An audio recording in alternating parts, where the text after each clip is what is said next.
ആ ആൾ ആരാണെന്ന് ഹബീബായ റസൂലുള്ളാഹി സ്വല്ലല്ലാഹു അലൈഹി വസല്ലം തങ്ങൾക്ക് പിടികിട്ടി.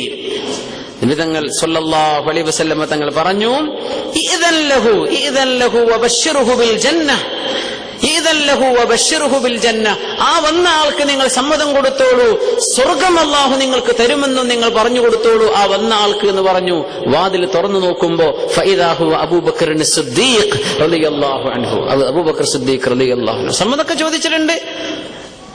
വാതിക്ക് മുട്ടിയപ്പോഴേ തങ്ങൾ പറഞ്ഞു, ആ വരുന്നാക്ക് സ്വർഗ്ഗമുണ്ട് എന്ന് പറഞ്ഞു കൊടുത്തോളൂ. സുബ്ഹാനല്ലാഹ്. അങ്ങനെ വലിയ ഭാഗ്യം കിട്ടിയ മഹാനാണ് സിദ്ദീഖുൽ അക്ബർ റളിയല്ലാഹു അൻഹു.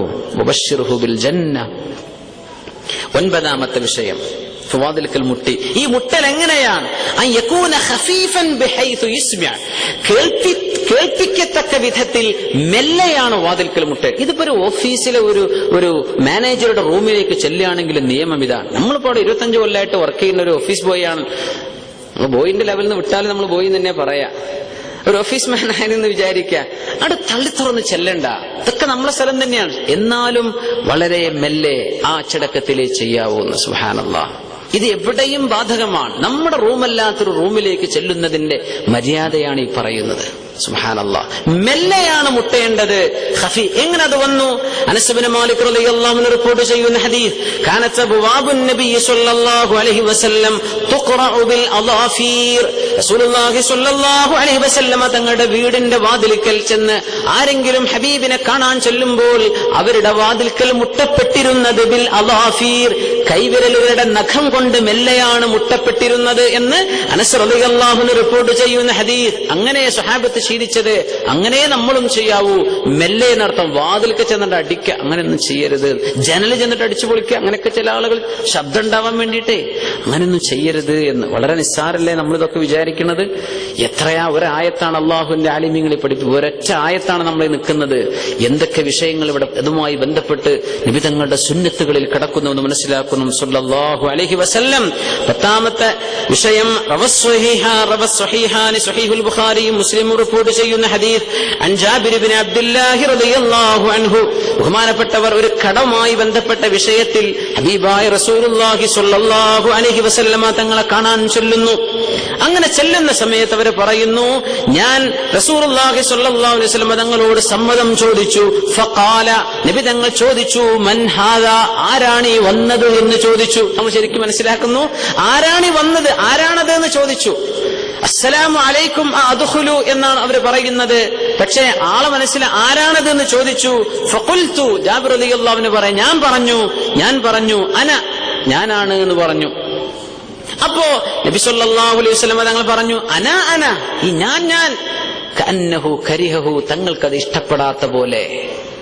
ആരാ വന്നത്? ഞാന്. അങ്ങനെ പറയരുത്. ആരാ വന്നത്? ആ ആളുടെ പേര് പറയണം. അതാണ് ഈ ഹദീസ് എന്ന് മനസ്സിലാക്കാനുള്ളത്. പേര് പറയണം. ആരാണെന്ന് പറഞ്ഞ ഇത് ഞാൻ ജാബിറാണ്. തങ്ങൾ പറഞ്ഞു ആരാണ് ഈ അന. അപ്പോ ജാബിർ റളിയല്ലാഹു അന ജാബിർ യാ റസൂലല്ലാഹ്, ഇത് ഞാൻ ജാബിറാണ് നബിയെ. എന്നാൽ അങ്ങനെ പറയൂ ജാബിർ ഇബ്നു അബ്ദുല്ലാഹി റളിയല്ലാഹു അൻഹുമാ. അങ്ങനെ പറയാൻ വേണ്ടി പറഞ്ഞു. നബി സല്ലല്ലാഹു അലൈഹി വസല്ലം പഠിപ്പിച്ചു. അപ്പോ വീട്ടിൽ നിന്ന് ഒരാൾ ചോദിക്കുക, ആരാ വന്നത്? ഇത് ഞാനാണേ. ഇത് പറയണ്ട. അങ്ങനെ പറയുന്ന ഒരുപാട് ആൾക്കാരുണ്ടാവും. ഏത് ഞാനാണ് ഈ വന്നത്? എന്തിനാ അങ്ങനെ പറയാതിരിക്കാൻ കാരണം? അങ്ങനെ പറഞ്ഞാൽ നോക്കണം, അവിടെ പിന്നൊരു ചോദ്യവും ഒരു മറുപടിയും വേണ്ടി വരും. അത് വേണ്ടല്ലോ, ആദ്യമേ പറഞ്ഞാ പോരെ. ഫോൺ ചെയ്യുമ്പോഴൊക്കെ അങ്ങനെ ഉണ്ടാവൂലേ. അസ്സലാമു അലൈക്കും എന്ന വിഷയത്തിൽ ആരാണ് ഈ പറയണത് നമുക്ക് മനസ്സിലായിട്ടുണ്ടാവില്ല. അപ്പം പറയാ ഇത് ഇന്ന ആളാണ്, ഇത് ഞാനാണേന്ന് പറഞ്ഞു തുടങ്ങി എത്ര ഞാനുകൾ ഉണ്ടാവും. അത് നമ്മൾ പേര് പറയണം. അതൊരു സുന്നത്താണ് എന്ന് മനസ്സിലാക്കി അതിനൊക്കെ കൂലിയും കിട്ടും. നമ്മൾ എത്ര പ്രാവശ്യം ഹലോ പറയണ്ടാവും ഒരു ദിവസം? പേര് പറയാ. അസ്സലാമു അലൈക്കും പറഞ്ഞ് ഇത് ഞാനാണ്, ഇന്ന ആളുടെ പേര് പറയാ. അത് സുന്നത്ത. അത് വീട്ടിലേക്ക് ചെല്ലുമ്പോഴങ്ങനെയാണ്, മറ്റൊരാളുടെ റൂമിലേക്ക് ചെല്ലുമ്പോഴങ്ങനെയാണ്. ഇത് പറയേണ്ടത് ദീനിന്റെ അദബാണെന്ന് റസൂലുള്ളാഹി സ്വല്ലല്ലാഹു അലൈഹി വസല്ലം. എന്തിനാണ് അത്? പിന്നെ ആരാന്ന് ചോദിച്ചാൽ പിന്നെ ഇത്ര പരിചയം ഉണ്ടായിട്ട് നിങ്ങൾക്ക് എന്റെ ഒച്ച മനസ്സിലായില്ലേ? അവിടെ പിണക്കായില്ലേ? പിണങ്ങാനൊക്കെ അത് മതി. ഇണങ്ങാനാ പ്രയാസം. പിണങ്ങാൻ എത്ര എളുപ്പമാണ്, വളരെ എളുപ്പമാണ് പിണങ്ങാൻ. ഇണങ്ങി കിട്ടണമെങ്കിൽ എത്ര കാലം കഴിയണമെന്നാ. അപ്പൊ അങ്ങനെ ഒരു പ്രയാസം ഉണ്ടാവണ്ട. അവിടെ ആദ്യമേ പറയാ ഇത് ഇന്ന ആളാണ്. സുബ്ഹാനല്ലാഹ്, എന്തൊരു മനോഹരമാണ് ദീന്, എന്തൊരു മനോഹരമാണ് അല്ലാഹുവിന്റെ ദീൻ. നബി സല്ലല്ലാഹു അലൈഹി വസല്ലം തങ്ങൾ പഠിപ്പിച്ചു കൊടുത്തു, അന എന്ന് പറയരുത്, ഇത് ഞാനാണെന്ന് പറയണം. ഭയങ്കര സംഭവങ്ങളുണ്ട് കേട്ടോ. ബഹുമാനപ്പെട്ട മുഹമ്മദ് ബിൻ സലാം റഹിമഹുല്ലാഹ് ബഹുമാനപ്പെട്ടവരെ പറയാണ്, ഞാൻ അംർ ബിൻ ഉബൈദ് റളിയല്ലാഹുവിന്റെ വീട്ടിലേക്ക് ചെന്നിട്ട് വാതിൽക്ക് മുട്ടി. അപ്പൊ എന്നോട് ചോദിച്ചു, ആരാണ്? ഞാൻ പറഞ്ഞത് ഞാനാണ്. അപ്പൊ അവര് പറഞ്ഞു, ലാ യഅലമുൽ ഗൈബ ഇല്ലല്ലാഹ്, ഈ മറഞ്ഞു കിടക്കണ കാര്യം അള്ളാഹ്ക്ക് തന്നെ അറിയുള്ളൂ, ആരാപ്പി വന്നത്. സുബ്ഹാനല്ലാഹ്. അപ്പൊ അങ്ങനെയൊക്കെ അവർ പറഞ്ഞിട്ടുണ്ട്, അങ്ങനെയൊക്കെ അവർ പറയുന്നു. കാരണം അത് ദീൻ ഇഷ്ടപ്പെടാത്ത ഒരു വാക്കാണ്. ഒന്നും ഉണ്ടായിട്ടല്ല, അവിടെ ഒരു ചോദ്യം മറുപടിയും വേണ്ട. അതിന് ആദ്യമേ നമ്മൾ ആ വിഷയം ഈസിയാക്കി കൊടുക്കുക. 11ാമത്തെ വിഷയം, ലികുല്ലി ഖൗമിൻ ഫിൽ ഇസ്തിഇദാൻ ഉർഫുഹും ഫിൽ ഇബാറ. ഇത് വളരെ നമുക്ക് കാര്യങ്ങൾ എളുപ്പമാക്കി തരുന്നൊരു രീതിയാണ്. അല്ലെങ്കിൽ ഈ പറഞ്ഞ വാക്കുകൾ തന്നെ നമ്മൾ പ്രയോഗിക്കേണ്ടി വരും. ഏത് സമൂഹത്തിനും അവരുടേതായ വാക്കുകൾ, പ്രയോഗങ്ങളുണ്ട്. അവരുടെ ഭാഷയിൽ ചില പ്രയോഗങ്ങൾ ഉണ്ടാകും, അങ്ങനെ പ്രയോഗിക്കാം. അസ്സലാമു അലൈക്കും എന്ന് നമ്മൾ അങ്ങനെ തന്നെ പറയണം. പിന്നെ ഞാൻ കടക്കട്ടെ, പ്രവേശിക്കട്ടെ, അത് ഇംഗ്ലീഷിലാകുമ്പോൾ ഇംഗ്ലീഷുകാരന്റെ ഭാഷയിൽ പറയാം, ഫ്രഞ്ചിലാകുമ്പോൾ അങ്ങനെ പറയാം, തമിഴിൽ അങ്ങനെ പറയാം. ഞാൻ പ്രവേശിക്കട്ടെ, കടക്കട്ടെ എന്ന ആശയത്തിൽ ഏത് പ്രയോഗമാണോ ആ നാട്ടിലുള്ളത് അങ്ങനെ പ്രയോഗിക്കാവുന്നതാണ് എന്ന്. എന്താണ് വിഷയം?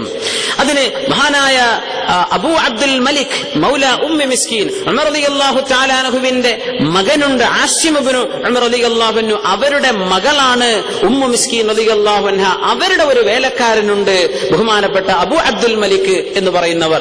അവരെ മഹദിയായ, അവരുടെ യജമാനത്തിയായ മഹദി ഉമ്മു മിസ്കീൻ റളിയല്ലാഹു അൻഹ അബൂ ഹുറൈറ തങ്ങളെ വിളിച്ചുകൊണ്ടുവരാൻ വേണ്ടി പറഞ്ഞു. അങ്ങനെ അബൂ ഹുറൈറ തങ്ങൾ വന്നു. അങ്ങനെ വരുമ്പോ ബഹുമാനപ്പെട്ട അബൂ ഹുറൈറ റളിയല്ലാഹു തആല അൻഹു വാതിൽക്ക് നിന്നിട്ട് സലാം പറഞ്ഞിട്ട് പറഞ്ഞു, അന്തർ, വിട്ട് കടക്കട്ടെ. അപ്പൊ ഉമ്മു മിസ്കീൻ റളിയല്ലാഹു അൻഹ പേർഷ്യയുമായി ബന്ധപ്പെട്ട് പേർഷ്യൻ ഭാഷ സംസാരിച്ചിരുന്നവരാണ്. അതുകൊണ്ട് അന്തർ എന്ന് ചോദിച്ചു. അപ്പൊ അവര് പറഞ്ഞു, അന്തറൂൻ, ഉള്ളിലേക്ക് കടന്നോളൂ എന്ന് ഫാരിസി ഭാഷയിൽ പറഞ്ഞു. അതിന് ഈ താബിഈ സാക്ഷിയാണ്. അതുകൊണ്ട് ഏത് ഭാഷയിൽ പറഞ്ഞാലും കുഴപ്പമില്ല എന്നായി. സുബ്ഹാനല്ലാഹ്. സലാം പറഞ്ഞിട്ട് ഇങ്ങനെ പറയാം. 13ാമത്തെ വിഷയം, മഹാനായ ഖൽദത്ത് ബിൻ ഹംബൽ റളിയല്ലാഹു അൻഹു പറയാണ്, എന്റെ ഉടമസ്ഥനായ സഫ്വാൻ ബിൻ ഉമയ്യ റളിയല്ലാഹു അൻഹു അവർ മുസ്ലിം ആയതിന്റെ ശേഷം റസൂലുള്ളാഹി സ്വല്ലല്ലാഹു അലൈഹി വസല്ലം തങ്ങൾക്ക് പാലും കുറച്ച് ഹരീസും കുറച്ച് ഭക്ഷണമൊക്കെ ഉണ്ടാക്കി എന്നെ പറഞ്ഞയച്ചു. ഇത് നിങ്ങൾ റസൂലുള്ളാഹി സ്വല്ലല്ലാഹു അലൈഹി വസല്ലം നിങ്ങൾ കൊണ്ടുപോയി കൊടുക്കിനെന്ന് പറഞ്ഞു. ഞാൻ കൊണ്ടുപോയി ചെല്ലുമ്പോ നബിയു സ്വല്ലല്ലാഹു അലൈഹി വസല്ലം ബിഅല മക്ക, മക്കയിലെ ഒരു ഉയർന്ന ഒരു പ്രദേശത്താണ്. മക്ക തന്നെ ഒരുപാട് കുന്നുകളാണല്ലോ, അവിടെ ചെന്നാൽ അറിയാൻ പറ്റുമല്ലോ. അങ്ങനെ തങ്ങൾ ഒരു ഉയർന്ന സ്ഥലത്താണ്. ഞാൻ അങ്ങോട്ട് കയറി ചെന്നു. എന്നിട്ട് വലം മുസല്ലിം, ഞാൻ സലാം പറയാതെ അങ്ങോട്ട് കയറി ചെന്നു. അവർ വീടൊന്നുമല്ല, പക്ഷെ തങ്ങളുടെ സ്വഹാബത്തുമായി ഇരിക്കുന്ന സമയമാണ്. ഫഖാല ഇർജി ഫഖുൽ അസ്സലാമു അലൈക്കും, പറഞ്ഞു നിങ്ങൾ പോയിട്ട് അസ്സലാമു അലൈക്കും എന്ന് പറഞ്ഞിട്ട് വരീന്ന് പറഞ്ഞു. അങ്ങനെ ഞാൻ തിരിച്ചു ചെന്ന് എന്നിട്ട് ഞാൻ അസ്സലാമു അലൈക്കും എന്ന് പറഞ്ഞ് കടന്നു ചെന്നു. എന്ന് സലാം പറയാതെ ചെന്നതാണ്, അതും പറ്റൂല, സലാം പറഞ്ഞിട്ടേ ചെല്ലാവൂ എന്ന്. സുബ്ഹാനല്ലാഹ്. ജാബിർ റളിയല്ലാഹു തആല അൻഹു പറയുമായിരുന്നു, അന്ന നബിയ സ്വല്ലല്ലാഹു അലൈഹി വസല്ലം ഖാൽ, ഹബീബായ നബി സ്വല്ലല്ലാഹു അലൈഹി വസല്ലം പറഞ്ഞിട്ടുണ്ട്, മല്ലം യബ്ദ ബിസ്സലാമി ഫലാ തഅ്ദനു ലഹ്. സലാം പറയാതെ വന്നാ പിന്നെ സമ്മതം കൊടുക്കണ്ടാണ്. സലാം പറയാതെ വന്നാ പിന്നെ സമ്മതം കൊടുക്കണ്ടാണ്. സലാം പറയാതെയാണ് വീട്ടിലേക്ക് കയറി വന്നത്, ഞങ്ങളൊന്ന് ഇറങ്ങിയിട്ട് സലാം പറഞ്ഞിട്ട് വരീന്ന് പറയാം. അതിനൊന്നൊരു വിഷമം. അങ്ങനെ പറഞ്ഞാൽ ആരും തെറ്റിപ്പോരും വേണ്ട. ഇത് സുന്നത്താണെന്ന് മനസ്സിലാക്കിയാൽ മതി. മഹാനായ അതാ റളിയല്ലാഹു അൻഹു പറയാണ്, സമിഅ്തു അബൂ ഹുറൈറ റളിയല്ലാഹു അൻഹു യഖൂൽ, അബൂ ഹുറൈറ തങ്ങൾ പറയുമായിരുന്നു, ഇദാ ഖാല അർറജുൽ അദ്ഖുൽ, ഒരു മനുഷ്യൻ സലാം വലം യുസല്ലിം, സലാം പറയാതെ ഞാൻ കടക്കട്ടെ വരട്ടെ എന്നാണ് ചോദിച്ചാൽ, ഫഖുൽ, നീ പറയണം, ലാ ഹത്താ തഅതിയ ബിൽ മിഫ്താഹ്, ആയിട്ടില്ല, ആ ചാവിയേറ്റ് വരി എന്ന് പറയണം. അതിന്റെ കീ കിട്ടിയിട്ടില്ലല്ലോ എന്ന് പറയണം. അപ്പൊ അതാ റളിയല്ലാഹു അൻഹു പറഞ്ഞു, ഏതാണ് കീ? അസ്സലാമു അലൈക്കും എന്നാണോ? അതന്നെ, അസ്സലാമു അലൈക്കും. അപ്പൊ സലാം പറഞ്ഞിട്ടുണ്ട്, വാ എന്ന് അയാളോട് പറയണമെന്ന് അബൂ ഹുറൈറ റളിയല്ലാഹു അൻഹു പഠിപ്പിക്കുന്ന സംഭവം. أن حذيفة جاءه رجل فنظر إلى ما في البيت فقال السلام عليكم أدخل. പറച്ചോനെ, നമുക്കൊക്കെ സംഭവിക്കുന്ന ഒരു സംഭവം. ഒരു മനുഷ്യൻ ഹുദൈഫ റളിയല്ലാഹുവിന്റെ അടുത്തേക്ക് വന്നു, വീട്ടിലേക്ക് വന്നിട്ട് നളറ ഇലാ മാ ഫിൽ ബൈത്ത്, വീട്ടിന്റെ ഉള്ളിലൊക്കെ നോക്കുന്നുണ്ട്. നോക്കിയിട്ടാ പറഞ്ഞത് അസ്സലാമു അലൈക്കും അദ്ഖുലു, ഞാൻ കടക്കട്ടെ. അപ്പൊ ഹുദൈഫ റളിയല്ലാഹു പറഞ്ഞു, അമ്മാ ബിഐനിക ഫഖദ് ദഖൽത്, എന്റെ കണ്ണുകൊണ്ട് നീ ഏതായാലും വീട്ടിലേക്ക് കടന്നു, എന്നാ പിന്നെ ഇനി അമ്മാ ബിഇസ്തിക ഫലം തദ്ഖുൽ, നിന്റെ പൃഷ്ഠവുമായി നീ കടന്നിട്ടില്ല, അതല്ലേ ബാക്കിയുള്ളൂ എന്ന് പറഞ്ഞാൽ അത് ശരിയായില്ല. അപ്പൊ വീട്ടുകൾ വേറെ ആളുടെ വീട്ടുകൾ ചെല്ലുമ്പോൾ ഉള്ളിക്ക് നോക്കാൻ പാടില്ല എന്നർത്ഥം. അങ്ങനെയാണ് വീട്ടുക്ക് ചെല്ലേണ്ടത്. എന്തൊക്കെ വിഷയങ്ങളായി? 14ാമത്തെ മസ്അല.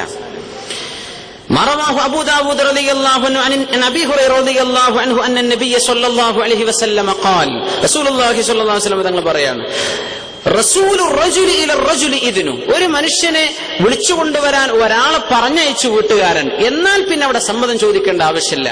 നമ്മള് പള്ളിയിൽ നിക്കാഹ് നടക്കുകയാണ്, അല്ലെങ്കിൽ വിഷയം പള്ളിയിൽ ഉസ്താദിനെ കൊണ്ടുവന്നിട്ടില്ലല്ലോ, എന്നാ മോന് പോയിട്ട് ബൈക്ക് ഉണ്ടല്ലോ അല്ലെങ്കിൽ വണ്ടി ഉണ്ടല്ലോ, പോയിട്ട് ഉസ്താദിനെ കൊണ്ടുവരും. വന്നാ പിന്നെ ഉസ്താദിന് ഈ കൊണ്ടുവരാൻ വന്ന ആൾ അത് അയാളുടെ വീട്ടിൽ പെരുമാറുന്ന ആളാണെങ്കിൽ അയാളുടെ കൂടെ കടന്നാൽ മതി. പിന്നെ ഒരു സമ്മതത്തിന് ഉസ്താദ് വെയിറ്റ് ചെയ്യേണ്ട ആവശ്യമില്ല എന്നർത്ഥം. ഒരു മനുഷ്യനെ ഒരാളെ കൊണ്ടുവരാൻ ഒരാളെ ഏൽപ്പിച്ചാൽ ഒരാളുടെ ദൂതൻ ഒരു സമ്മതത്തിന്റെ സ്ഥാനത്താണ്. കാരണം സമ്മതം ഉണ്ടായിട്ടാണല്ലോ ഒരാളുടെ കൊടുത്തയച്ചത്, ഒരാളുടെ കൂടെ കൊടുത്തയച്ചത് എന്നർത്ഥം. റസൂലുള്ളാഹി സ്വല്ലല്ലാഹു അലൈഹി വസല്ലം നിങ്ങൾ പറയുമോ, ഇദാ ദുഇയ അഹദുക്കും ഇലാ തുആം, നിങ്ങൾ ആരെയെങ്കിലും ഒരു ഭക്ഷണത്തിന് ക്ഷണിച്ചു, ഫജാഅ മഅ റസൂൽ, ആ ഭക്ഷണത്തിലേക്ക് ഒരു ദൂതന്റെ കൂടെ നിങ്ങൾ കടന്നു ചെന്നു എന്ന് പറഞ്ഞാൽ അതുമായി ബന്ധപ്പെട്ട ഒരാളുടെ കൂടെ കടന്നു ചെന്നാൽ ഫഇന്ന ദാലിക ഇദ്നുൻ ലഹു ഇദ്നുൻ, അത് അയാൾക്ക് അങ്ങോട്ട് ചെല്ലാനുള്ള സമ്മതമാണ്. പിന്നെ അതിന്റെ ആവശ്യമില്ല. നമ്മൾ കല്യാണത്തിനൊക്കെ ചെല്ലുമ്പോൾ വിവാഹ സദ്യയിലേക്ക്, ഒരു വിവാഹ മണ്ഡപത്തിലേക്കൊക്കെ ചെല്ലുകയാണ്, നമുക്ക് ഇൻവിറ്റേഷൻ കിട്ടിയിട്ടുണ്ട്. ഇപ്പൊ അങ്ങനെയുള്ള എല്ലാവർക്കും കൂടെ ആളയക്കാൻ പറ്റില്ലല്ലോ. ഇൻവിറ്റേഷൻ അത് ആ സദ്യ ഹാളിലേക്ക് ചെല്ലാനുള്ള ഒരു സമ്മതപത്രമാണ്, അത് മതി. പിന്നെ അവിടെ സമ്മതം ചോദിക്കാൻ വേണ്ടി കാത്തിക്കണ്ട. വീട്ടുകാർക്കൊന്നും സമ്മതം എല്ലാവർക്കും കൊടുക്കാൻ കഴിയുമോ? വാതിൽക്ക് നിന്നിട്ട് അത് കയറി ചെല്ല. എന്തേ? കല്യാണത്തിന് ക്ഷണിച്ചത് കൊണ്ട്. ക്ഷണിക്കാത്തവരെ ചെല്ലണ്ട കേട്ടാ. അൽഖാമിസ് അശർ, 15ാമത്തേത്. فإن وقعت العين على العين فالسلام قد تعين. വീട്ടുകണ്ട് ചെല്ലാണ്, ആ സമയത്ത് വീട്ടിലെ ആളെ നമ്മളത് കണ്ണുകൊണ്ട് കണ്ണിനെ കണ്ടു എന്ന് പറഞ്ഞ കണ്ണുകൊണ്ട് നമ്മൾ ഒരാളങ്ങോട്ട് കണ്ടു, വീട്ടുകാരെ കണ്ടാൽ അവിടെ സലാം പറയൽ നിർബന്ധമായി. പിന്നെ എന്തായാലും സലാം പറയണം. അസ്സലാം, പിന്നെ എന്ന് പറഞ്ഞ അതല്ല, അസ്സലാമു അലൈക്കും വറഹ്മത്തുള്ളാഹ്, അള്ളാഹുവിന്റെ സലാമും രക്ഷയും നിങ്ങൾക്കുണ്ടാകട്ടെ എന്ന് സലാം പറയൽ അവിടെ നിർബന്ധമായ രീതിയിലായിപ്പോയി. കണ്ടാൽ എന്തായാലും ഇത് ആളെ കാണാതെ നമ്മൾ ഈ പറഞ്ഞ സലാമൊക്കെ അസ്സലാമു അലൈക്കും അദ്ഖുലു, ഒരുപക്ഷെ നമ്മളെ ചെല്ലുന്ന ഓഫീസ് റൂമിന്റെയോ അല്ലെങ്കിൽ ആ സിറ്റ് ഔട്ടിന്റെ അവിടെ നിന്ന് ഒരു മനുഷ്യൻ ഉണ്ടായിരിക്കണമെന്നില്ല. പക്ഷെ നമ്മൾ അദബിന് വേണ്ടി പറഞ്ഞ സലാമാണ്. പക്ഷെ ഒരാൾ വീട്ടുകാരൻ ആ വീടിന്റെ ഉള്ളിലൂടെ നടക്കുന്നത് നമ്മൾ നേരെ വാതിലിന് മുമ്പിൽ നമ്മുടെ മുമ്പിലേക്ക് നടക്കുന്ന പോലെ കണ്ടു, എന്നാൽ തഅയ്യൻ സലാം പറയൽ നിർബന്ധമായി. വലാ തുഅദ്ദു റുഅയതുഹു ഇദ്നൻ ലക ഫീ ദുഖൂലിക അലൈഹി, ആ കണ്ടത് വീട്ടിലേക്ക് കടക്കാനുള്ള സമ്മതം ആയിട്ടില്ല. പടച്ചോനെ, കണ്ടു അത്രയല്ലോ. പക്ഷെ അയാൾ കയറാൻ വേണ്ടി പറഞ്ഞോ, സമ്മതം തന്നോ? ഇല്ല. ഇങ്ങോട്ട് കയറി വരീൻ എന്ന് നമ്മൾ ആ മര്യാദ പോലെ നമ്മളോട് പറഞ്ഞു കൊടുക്കണം. അതാണ് വരുന്ന ആൾക്കൊരു പ്രയാസമില്ലായിരിക്കാൻ വേണ്ടി വീട്ടുകാരൻ പറഞ്ഞ കയറിയിരിക്കുക എന്നാണ് പറഞ്ഞാൽ എന്നാ പിന്നെ കുഴപ്പമില്ല. ആൾ കണ്ടു, സലാം പറഞ്ഞു, പിന്നീട് കയറി ചെല്ലരുത്. കയറാൻ ഞാൻ കയറട്ടെ എന്ന് സമ്മതം ചോദിക്കുക, അല്ലെങ്കിൽ വീട്ടുകാരങ്ങളുടെ സമ്മതം കൊടുത്തു എന്നാ പിന്നെ അങ്ങനെ ചെയ്യുക. അല്ലെങ്കിൽ സമ്മതമായില്ല, കണ്ടു കഴിഞ്ഞാൽ സലാം നിർബന്ധമായി, ആ സലാം സമ്മതമായിട്ടില്ല എന്ന്. 16ാമത്തെ വിഷയം, ഈ പറഞ്ഞതെല്ലാം നമ്മുടെ വീടല്ലാത്ത ഒരു മനുഷ്യന്റെ മറ്റൊരു വീട്ടിലേക്ക് ചെല്ലുമ്പോഴാണ്. നമ്മുടെ വീട്ടിലേക്ക് ചെല്ലുകയാണ്, നമ്മുടെ സ്വന്തം വീട്ടിലേക്ക് കയറി ചെല്ലുകയാണ്. അവിടെ ഇപ്പൊ സമ്മതം ചോദിക്കേണ്ട ആവശ്യമില്ല. പക്ഷേ വീട്ടുകാരോട് സലാം പറയണം. അസ്സലാമു അലൈക്കും എന്ന് സലാം പറയണം. മഹാനായ ഖതാദ റളിയല്ലാഹു അൻഹു പറയുമായിരുന്നു, ഇദാ ദഖൽത ബൈതക ഫസല്ലിം അലാ അഹ്ലിക്, നിന്റെ വീട്ടിലേക്ക് ചെന്നാൽ നിന്റെ വീട്ടുകാരോട് സലാം പറയണം.